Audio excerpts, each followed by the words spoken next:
Yes, salut à tous. Bon, j'expérimente un nouveau format là. Je m'inspire de Hugo. Salut à toi si tu écoutes cette vidéo, Hugo. De H Fiscalité Investissement. Je mettrai éventuellement le lien vers la chaîne en haut à droite. Et du coup, en fait, il y a plein de sujets que j'aimerais vous partager. Et en fait, je prends pas le temps, ou en tout cas à chaque fois je me dis ouais, mais il faut que je me pose derrière un ordi, voilà, que je pose des idées, etc. Donc ouais, j'expérimente dans ce même format que celui d'Hugo, en mode voilà, je suis en voiture, je filme ce qu'on voit, et là je rejoins en fait mon ami Benoît Cheville. Alors vous voyez un peu à certains endroits de l'île Maurice, hein, les routes ne sont pas top, en tout cas dans sa rue c'est particulièrement dégueulasse. Heureusement c'est pas de partout comme ça, hein, je vous rassure. Et alors ouais, là aujourd'hui donc je rejoins mon ami Benoît. On va faire une tyrolienne, une des plus grandes tyroliennes qui existent au monde il me semble, 3,5 km. Ça va être assez marrant.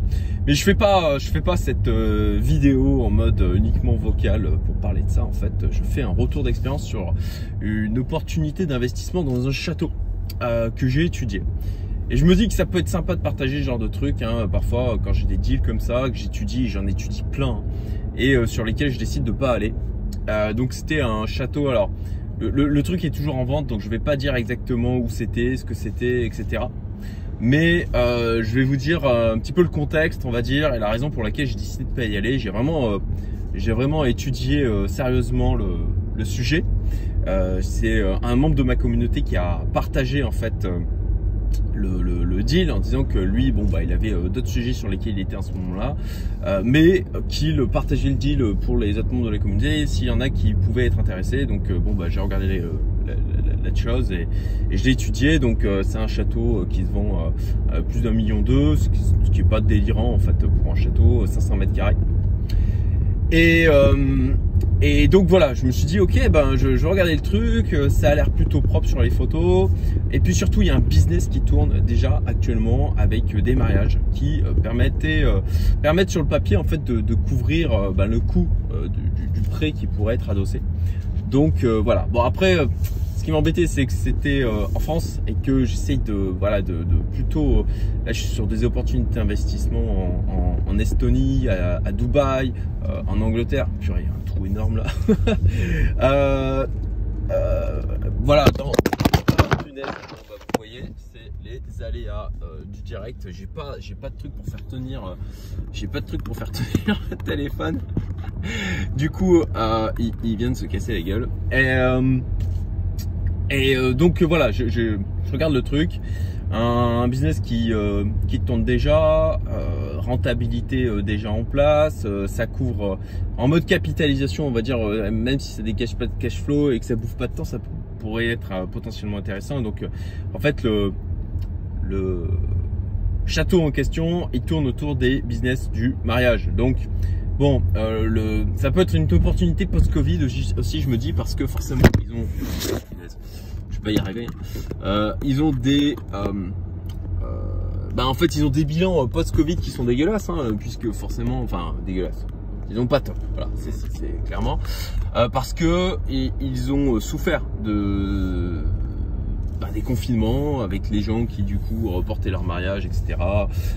Et forcément ça fait du chiffre d'affaires en moins. Et bon bah là il y a eu une année 2021 qui a été plutôt très bien, une année 2022 plutôt bien, voilà, 2021 correct, voilà, l'année 2022 qui est pas mal, et puis des engagements déjà sur 2023, etc.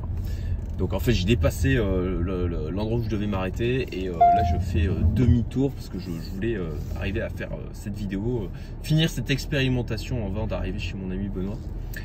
Et du coup voilà, j'ai étudié le truc. Alors qu'est-ce que j'ai regardé? Par rapport à ça? Déjà j'ai demandé tous les bilans. Une chose c'est que il y a donc alors j'évite de le nommer, le membre de ma communauté, parce que encore une fois c'est un deal qui est en cours, je veux pas lui torpiller son truc ni quoi que ce soit. Et du coup je décide d'étudier le sujet, et donc tout de suite il me propose en fait de faire une visite virtuelle. moi je lui dis, bah, franchement, écoute, je vais d'abord étudier les éléments financiers. Moi, c'est une approche purement investissement. Voir s'il y a un deal à faire qui peut être rentable, avec de la capitalisation qui se crée, avec le truc qui s'autofinance.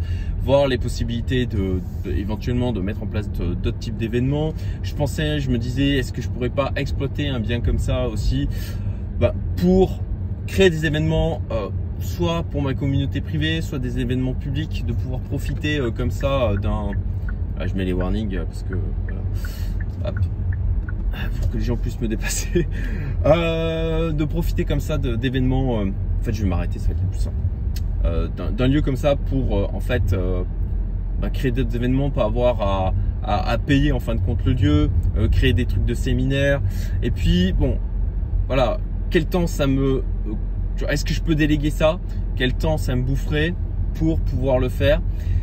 Et donc voilà, j'ai étudié ces éléments, j'ai étudié aussi la manière dont ça fonctionne aujourd'hui. Donc là-dessus, au final, je me rends compte qu'il y a une personne clé qui s'occupe de tout le truc. Le propriétaire actuel, il gère pas grand-chose. Mais le truc, c'est que bon, voilà, je suis loin, hein, je suis à l'île Maurice.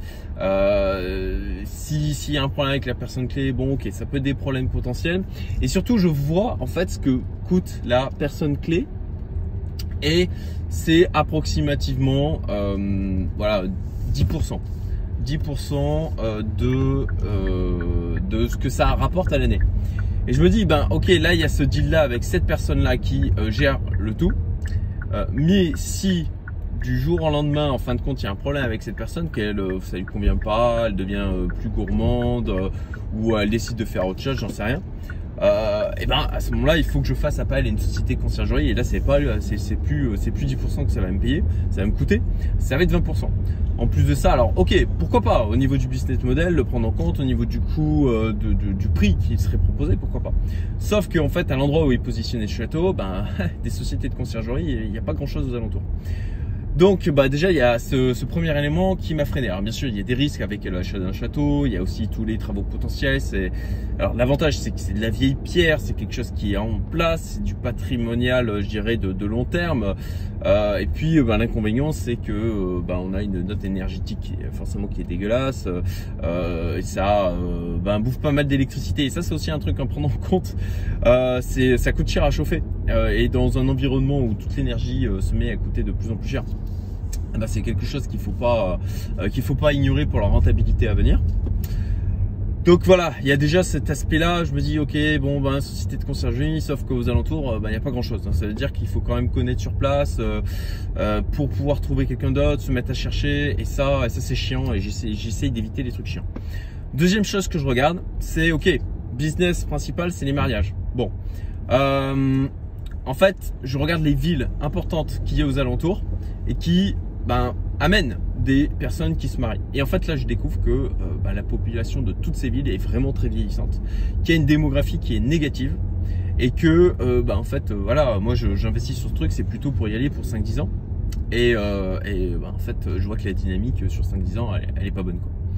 Donc voilà, j'apporte des choses, vous en faites un peu ce que vous voulez. Moi je vous partage un peu la manière dont je regarde un deal de ce type. Comme vous le savez, hein, je suis un investisseur et je suis passionné par le sujet. Je vais vers tout ce qui peut potentiellement générer de l'argent. Et voilà, du coup je partage ça. Et il y a un autre élément aussi que me disait du coup la personne qui m'a présenté le bien en question, où il me disait que en fait souvent il y a les gens qui vont acheter ce type de bien, mais ils vont le faire en mode coup de cœur. Et moi c'est pour ça que je disais moi les visites virtuelles et tout, je m'en fiche, hein. Moi je veux que ce soit de l'investissement rentable. Je veux pas être en approche coup de cœur.